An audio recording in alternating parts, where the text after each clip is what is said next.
Throughout New Mexico, there are about 5,400 untested rape kits. But State Auditor Tim Keller says those numbers are improving in Dona Ana County. Down here, the numbers have actually gone down. There was roughly about 100 in the county and the city. And since actually we started tracking the backlog and shining a light on the issue, that number is significantly down. And that's a good thing. But we want to make sure that systems are set up such that the backlog doesn't happen again in the future. Connie Monahan, statewide coordinator for the sexual assault nurse examiners, says it was tough when nurses found out the evidence they collect from victims of sexual assault was not being processed. It breaks my heart. Yes, it does.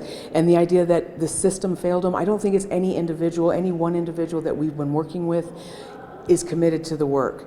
But we have to work better as a team so that we understand when one person doesn't do something, how that impacts the next, the level response. Auditor Keller says there are many reasons a kit could go untested. Couple of examples. Sometimes a victim will decide not to go forward, so they just want to kind of move on and forget about it.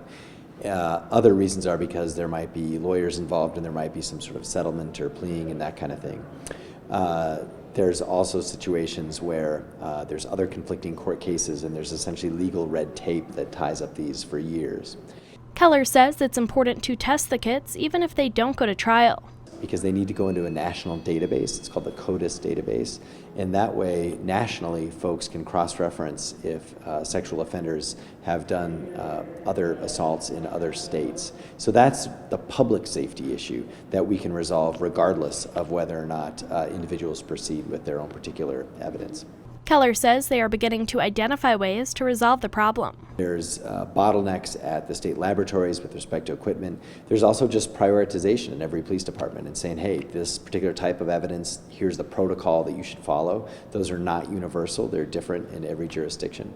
And I think thirdly, there's also just a notion of sunshine. As soon as we shine a light on this and we start tracking this particular inventory, sure enough, those inventories start to drop.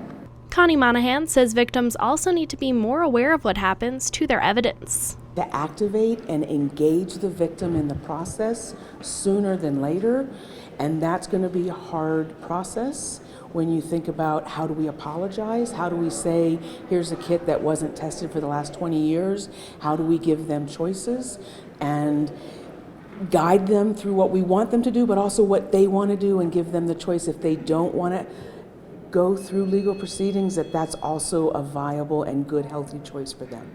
Keller says they will be releasing a report of best practices after the audit is complete. For KRWG, I'm Samantha Sonner.